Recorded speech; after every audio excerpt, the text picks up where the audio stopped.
Olá, pessoas e pessoa. Hoje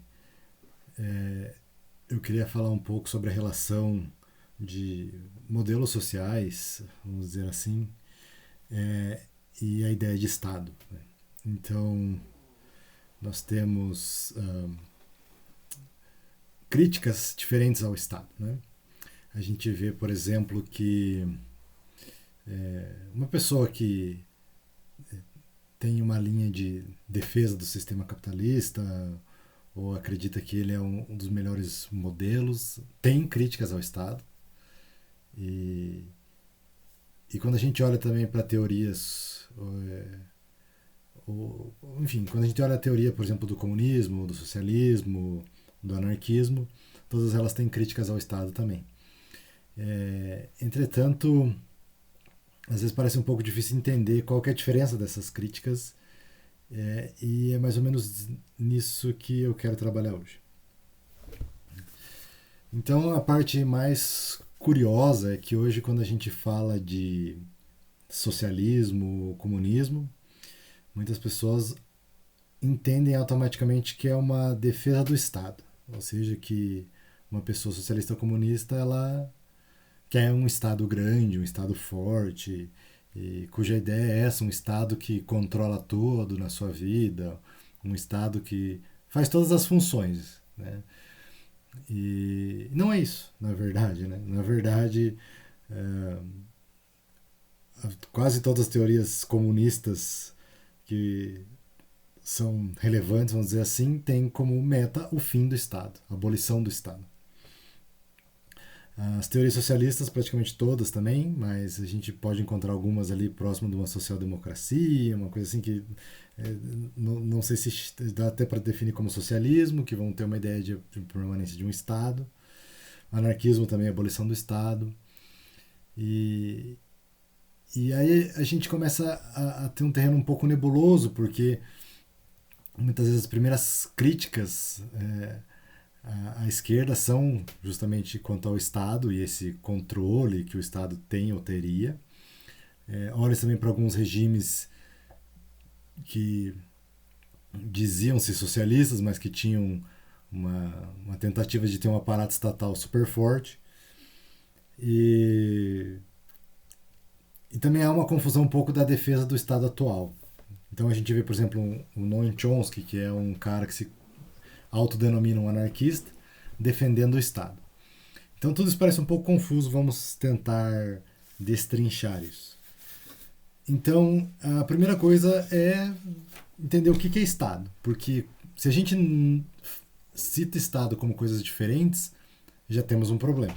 Algumas pessoas, quando a gente fala Estado, elas pensam que Estado é uma organização, ou seja, quando eu organizo as coisas, quando eu tenho um aparato que organiza, por exemplo, nós temos lá, sei lá, o Sistema Único de Saúde no Brasil. Então tem o SUS, então essa organização seria o Estado. Ou seja, o fato de haver algo que se organiza. Então, por exemplo, se eu tiver um sistema de médicos que se organizam, se eu tiver qualquer coisa, isso é Estado. E não é bem isso. O Estado ele não é uma coisa que sempre existiu, e esse é outro ponto importante, porque às vezes as pessoas olham para o passado e falam, olha os Estados, né? Enfim, como se isso sempre tivesse existido e é difícil perceber a diferença. Então eu vou usar aqui um pouco de Bourdieu, que para mim é um dos melhores sociólogos aí que já existiram. E aqui eu vou misturar um pouco as minhas palavras com as palavras dele. Mas o Estado, ele surge com um processo de monopolização que se subjetiva e se cria. E ao mesmo tempo ele tira o poder de um líder e separa em campos. O que está acontecendo é que a posse desse território ela se torna indisponível. O que eu quero dizer com isso é, antes dos estados, você poderia perguntar: esse território é de quem? Esse país é de quem? Essa nação é de quem? E você teria uma resposta. Então, por exemplo, sei lá, o reino de Portugal é de quem? É do rei tal e da rainha tal. A Grã-Bretanha é de quem? É da rainha tal. Então havia uma posse. O Estado ele começa a surgir quando essa posse se torna indisponível, ou seja, eu não tenho mais quem é o dono do Estado. Então, quando eu pergunto quem é o dono do Brasil, quem é o dono do Chile, eu não tenho, não há uma pessoa que é dona.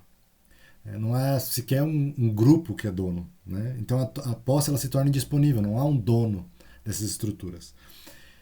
Entretanto, o Estado se configura pela instituição também de campos. Então, ao mesmo tempo que o poder é indisponível porque não tem um dono, o poder é dividido em campos. Campos que se monopolizam e que buscam monopolizar uma determinada estrutura desse aparelho que agora a gente chama de Estado. Há uma divergência entre historiadores e sociólogos sobre quando surge o Estado. Né? Mas é comum afirmar que o Estado surge quando o poder do monarca começa a dar espaço a uma multiplicidade de campos de poder. Então, em vez de ter um poder, um grupo, um núcleo que detinha todo o poder, então, apesar de a gente às vezes ver estruturas diferentes dentro dessas nações, desses países, desses reinados, essas estruturas não tinham limites. Né? Então, apesar de, por exemplo, poder existir um judiciário dentro de uma estrutura monárquica, a última palavra era do monarca. Então, o judiciário não alcançava o monarca. Eu não poderia, por exemplo, se um rei, sei lá, vendesse uma parte do seu território, um juiz não poderia falar, o monarca errou, sei lá, aceitou uma propina. Estamos viajando nos conceitos, mas não existiria isso porque no final todo o poder era do monarca. Então aquele reinado, aquela nação era algo que tinha um poder pessoal, ou seja, aquele ser mandava em tudo. E isso começa a se desintegrar. Né? Lá pelo século XVII, alguns sociólogos e historiadores vão afirmar que isso começa a acontecer. A gente começa a perceber no Estado essa monopolização dos poderes. Então, a gente, novamente, quando há um reinado, havia lá um exército, havia uma polícia, havia um judiciário, enfim. Mas esses poderes estavam todos conectados a essa figura de comando. No Estado, essas figuras não estão conectadas a essa figura de comando porque ela não existe. Então, quando eu tenho, por exemplo, um exército, e eu não tenho necessariamente uma pessoa que manda no exército. A gente tem líderes no exército, a gente tem comandantes, mas não é uma pessoa que manda a ponto de configurar e desconfigurar o exército do jeito que ela quer. O poder não está em alguém, está indisponível.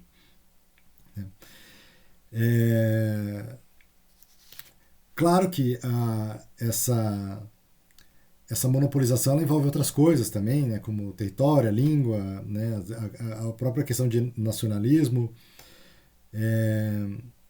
São conceitos que estão muito atrelados ao Estado.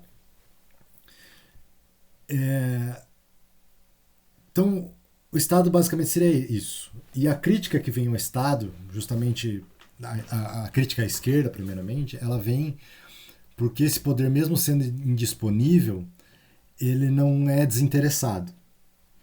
Então, esse poder não tem um dono, mas ele age com o interesse de alguns grupos que têm mais poder para influenciá-lo. Então, mesmo que eu não tenha um chefe, uma pessoa que é essa figura do monarca, do rei, do líder, eu tenho grupos brigando por poder. Tenho campos que se diferenciam e que buscam adquirir mais poder. E com isso, usam esse aparelho do Estado para conseguir ter vantagens diante de outros grupos. Então o Estado se torna uma máquina necessariamente opressora. E é por isso que a esquerda, a crítica é que o Estado é essa máquina opressora e não essa máquina organizacional. E que é possível ter organização num território, uma organização num determinado local, sem necessariamente você ter esse tipo de controle. Justamente porque esse controle ele foge ao povo, num sentido igualitário, e se forma num sentido desbalanceado, no qual alguns grupos vão ter mais poder e com esse poder vão usar o Estado para oprimir outros grupos e até outros estados. Então, se eu tenho um Estado que é belicamente superior, eu posso usar esse Estado também para adquirir poderes para além do meu território, oprimindo outros Estados. Né? Então, essa crítica à esquerda afirma que não haverá uma estrutura em que todo mundo possa ter a mesma possibilidade de ser feliz, em que todo mundo tenha o mínimo necessário para que tenha uma vida boa, decente e que possa garantir também que outras gerações terão uma vida boa e decente, enquanto a gente tivesse estrutura opressora. Portanto, a ideia à esquerda não é destruir a organização, mas é destruir a monopolização dos campos. Então, obviamente, qualquer estrutura, qualquer macrocampo vai precisar de organização, mas essa organização, segundo algumas linhas de esquerda, não passa por essa ideia de monopolização do poder, por essa ideia de divisão do poder para que grupos lutem por poder pelo seu próprio interesse. Seria uma ideia de, por exemplo, não haver cargos fixos. Né? Então,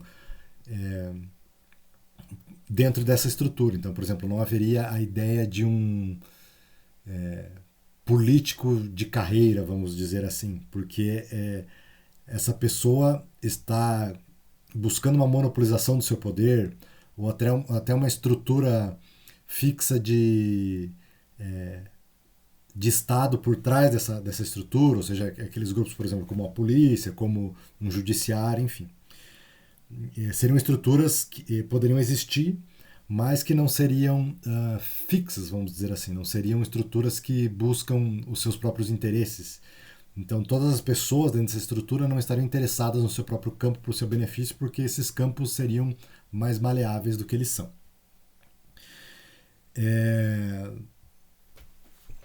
Existe hoje em dia uma outra linha à esquerda que tem vindo com uma ideia de que essas ideias de uma vida sem esses campos seria muito difícil no nível de industrialização e tecnologia que nós temos. Porque hoje as cadeias econômicas, as cadeias produtivas são muito complexas, os sistemas de julgamento de situações sociais, se uma pessoa, sei lá, cometeu um crime ou não, são muito complexas. Então, por exemplo, coisas que não existiam, sei lá, há 100 anos, por exemplo, crimes da internet, em que é uma coisa muito complexa, exige uma análise muito mais profunda para se chegar à definição de se alguém cometeu um crime ou não, enfim. Então há uma linha que defende que a gente vai ter essas monopolizações, vai ter esse Estado, mas que a gente pode diluir esse Estado. Enquanto outras linhas acreditam que não, que isso é impossível, que onde houver Estado haverá opressão.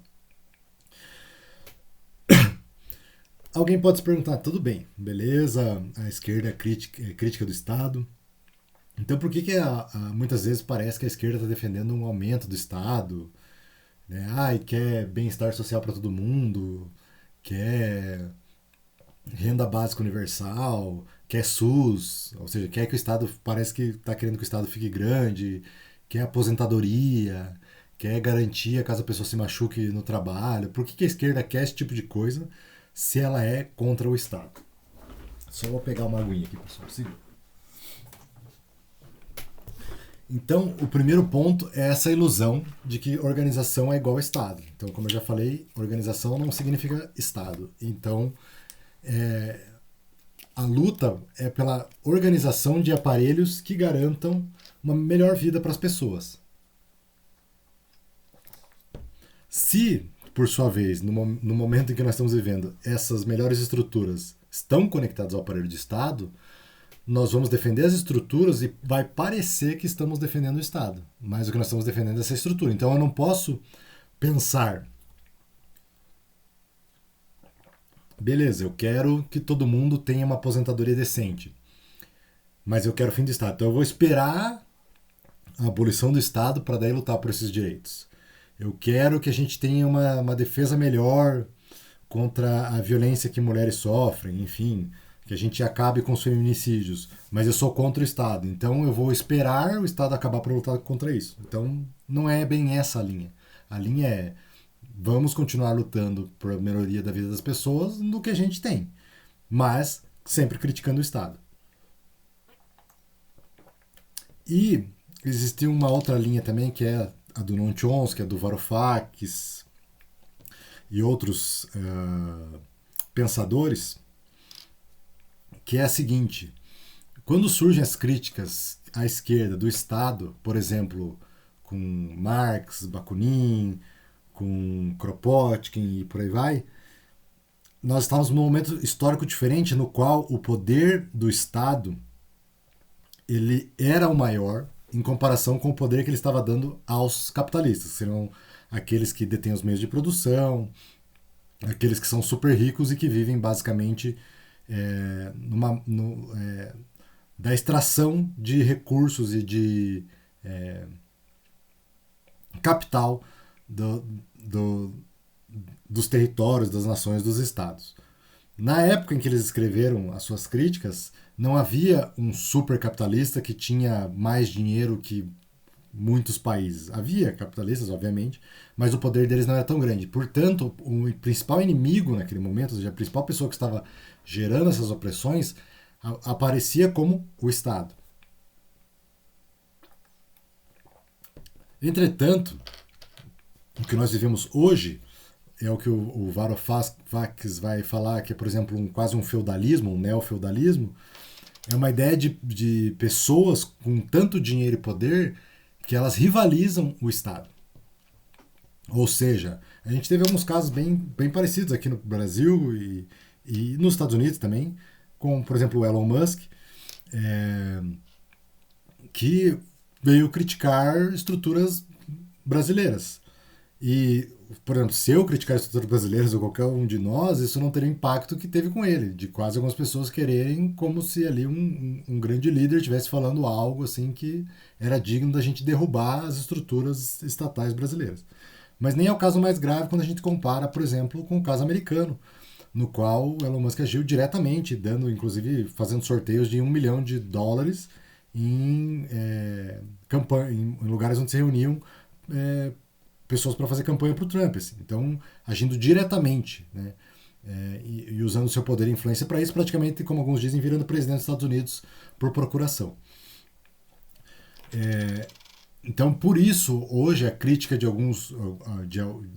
alguns pensadores é que nós devemos primeiro agir para reduzir o poder desses bilionários que estão extraindo cada vez mais recursos das pessoas, deixando a vida das pessoas cada vez mais difícil, porque quando a gente olha uma trend americana, por exemplo, cada vez os Estados Unidos fica mais rico, só que cada vez menos dinheiro vai para as pessoas, e as pessoas começam a reclamar, e daí novamente, os mais ricos dominam as grandes mídias e aí colocam, por exemplo, a culpa em imigrantes, em, sei lá, pessoas trans, em qualquer outra coisa que não seja o que é de fato, que é que mesmo com o aumento da produtividade e o aumento do capital no país, esse capital cada vez fica na mão de menos pessoas e mais pessoas são exploradas cada vez mais. Aqui no Brasil é muito fácil perceber que, por exemplo, pessoas que viveram aí na década de sei lá, que eram jovens na década de 70, 80, tiveram muito mais facilidade, por exemplo, para adquirir casa própria, carro, etc., do que as gerações que os jovens estão vivendo agora, pessoas que nasceram em 90, 2000. Tem pessoas que sequer têm perspectiva de comprar uma casa, ou até mesmo de ter um carro. Não que o carro seja tão necessário, mas é uma outra crítica, né? Não cabe no momento. Porque a taxa de exploração é muito maior, ou seja, os recursos que ficam com as pessoas que trabalham é menor do que ficava antes. Né? E, enfim, quando a gente vê pessoas criticando o Estado à direita, geralmente é essa ideia de que o Estado, os recursos são limitados e o Estado está dando dinheiro demais de graça para as pessoas. Eu discordo totalmente dessa visão. Como eu falei, eu acho que os problemas são outros. Eu acho que a redistribuição, na verdade, ela é um grande ajudante da economia, principalmente pelo fator de multiplicação que a Laura Carvalho explica muito bem, se alguém tiver interesse, depois a gente pode falar em outro vídeo. Mas esse é o ponto. Acredito que a direita e a esquerda se criticam o Estado, mas por razões diferentes. O Estado é esse aparelho que se separa nesses campos que tem interesses próprios, então cada grupo dentro do Estado tem interesse em promover o seu próprio grupo, em defender o seu próprio grupo. A gente viu, por exemplo, com os médicos, com o Conselho Federal de Medicina, que para defender os seus próprios interesses fez vistas grossas ali, vamos colocar assim, a médicos defendendo cloroquina para Covid, sendo que não tinha evidência científica nenhuma, na verdade, saiu já vários estudos mostrando o contrário, né? Que inclusive fazia mal, além de dar um shortage de recursos para pessoas que realmente precisam de cloroquina para outras doenças, né? Então, é isso, pessoal. O Estado é isso. A esquerda, quase que no geral, defende a abolição do Estado. Alguns defendem de maneira radical, ou seja, acaba agora, a gente vê o que faz. Outros indicam que isso poderia provocar um caos, então tem que ser de uma maneira progressiva. Mas mas quase toda a esquerda tem uma ideia de fim do Estado, de uma organização em que o poder é realmente dado ao povo diretamente e não uma ilusão no qual a gente acredita que esses poderes estão divididos. É algo complexo numa sociedade tão complexa quanto a nossa? É. Por quê? Porque eu tenho coisas muito técnicas hoje em dia. Então, por exemplo, quando não existia coisas muito técnicas, seria muito fácil para que todas as pessoas tivessem uma voz em questões técnicas. Mas hoje não dá para ser assim. Existem campos que eu preciso me especializar muito para ter conhecimento nele. Mas eu, sinceramente, acredito que seja possível uma estrutura sem Estado que faça uma coordenação decente disso, mas é complexo. E como eu falei, há autores que vêm trabalhando nessa ideia de que a complexidade é muito grande, então nós vamos precisar de um Estado, mas de um Estado diferente. Não é uma ideia muito bem vista à esquerda, mas a gente vê caras como agora eu não me lembro o nome do autor do canal, mas ele é um economista e ele tem um canal no YouTube chamado Unlearning Economics, em que ele vai trazer mais ou menos essa ideia, que a gente precisa, na verdade, de um Estado menos monopolizador do poder, no sentido de um campo ter esse poder sozinho, mas que a gente precisa dessa estrutura por causa de cadeias produtivas. Enfim, pessoal, era isso. Espero que dê uma ajudada para entender aí, e acho que um dos maiores que assim, me dói quando alguém fala é essa ideia de que a esquerda gosta do Estado e a direita quer o fim do Estado, quando na verdade é o contrário, né? O capitalismo surge com o Estado, né? Se eu não me engano, os últimos estudos sobre o capitalismo afirmam que ele surgiu na Itália, acho que no século XVII já, se eu não me engano, 17 ou 16, e talvez até um pouco antes, de cabeça eu não estou lembrado. Mas ele surge justamente com o Estado. E não existe capitalismo sem Estado, porque a parte da estrutura capitalista, da forma que ela é executada, precisa dos aparelhos de Estado para serem reforçadas. Então é uma história muito interessante, você vai ver a Silvia Federici fala, e outros autores também, de como o Estado teve que forçar pessoas a entender essa estrutura, porque as coisas não funcionavam dessa forma, né? E até mesmo a separação da economia como um dogma quase naturalístico, assim, quase que transcendental, quase que como parte da essência humana, quando também não é, porque, novamente, o capitalismo surgiu tardiamente já na história da nossa espécie. Então, durante a maioria do tempo da nossa espécie, a gente não viveu no modelo capitalista, as pessoas não entendiam as coisas comercialmente como nós entendemos hoje. E a extração de recursos também não funcionava da forma que funcionava, os meios de produção também não eram organizados da forma que são organizados hoje. Então, o capitalismo precisa do Estado. É uma relação que funciona muito bem no Estado. Novamente, por essa monopolização, por essa separação dos campos, por essa indisponibilidade. Tudo isso funciona a favor de uma estrutura capitalista. Então, não, a esquerda não gosta de um Estado grande, a esquerda luta para que o Estado use o seu aparelho para fazer o melhor enquanto o Estado existe. E isso não significa um Estado grande. O que significa é que o Estado use os seus recursos, que são grandes. Então, o Estado sempre é grande, justamente porque ele é indisponível e monopoliza todas as áreas. Então, o Estado é grande, mas há uma briga para monopolizar esses poderes. Então, quando um capitalista fala que ele quer um Estado pequeno, ele não quer um Estado pequeno. Ele não quer que pare de ter empréstimos para ele não quer que as leis trabalhistas façam com que pessoas trabalhem, ele não quer que nada disso seja extinto. Na verdade, o que ele quer é que mais recursos do Estado sejam alocados para ele e para captação de capital dele e menos para as pessoas. Então a ideia é que, por exemplo, se eu tenho uma lei trabalhista que exige que eu tenha recursos melhor distribuídos, eu vou ter menos capital para extrair das pessoas diretamente e imediatamente. Então, pro capitalista é melhor que tenha menos leis trabalhistas. Quando a gente olha para a macroeconomia de um país, essa ideia do capitalista é burrice, porque isso diminui o poder de compra, isso diminui também a capacidade das pessoas estudarem para adquirirem mais conhecimento, para gerar materiais e produtos com maior valor agregado, mas geralmente o capitalista não é conhecido pela sua inteligência, ele é mais conhecido pela sua retórica e por essa tentativa insaciável de adquirir capital. Né? Então, basicamente é isso. O Estado, a luta é pela abolição, mas hoje em dia a luta da esquerda também é para que o Estado se mantenha e para que os recursos do Estado sejam distribuídos para o povo. Então, por isso há uma briga pelo Estado. Mas não é um amor ao Estado. E Estado não é organização. Estado é essa monopolização que busca poder para si dentro de uma separação de campos e que alguns grupos de interesse buscam esse contato e adquirir poder dentro desses campos para ter mais monopolização de poder. É uma lógica bastante ruim de sociedade e não é natural. Né? Não sempre existiu. Beleza, pessoal? Então era isso e até uma próxima.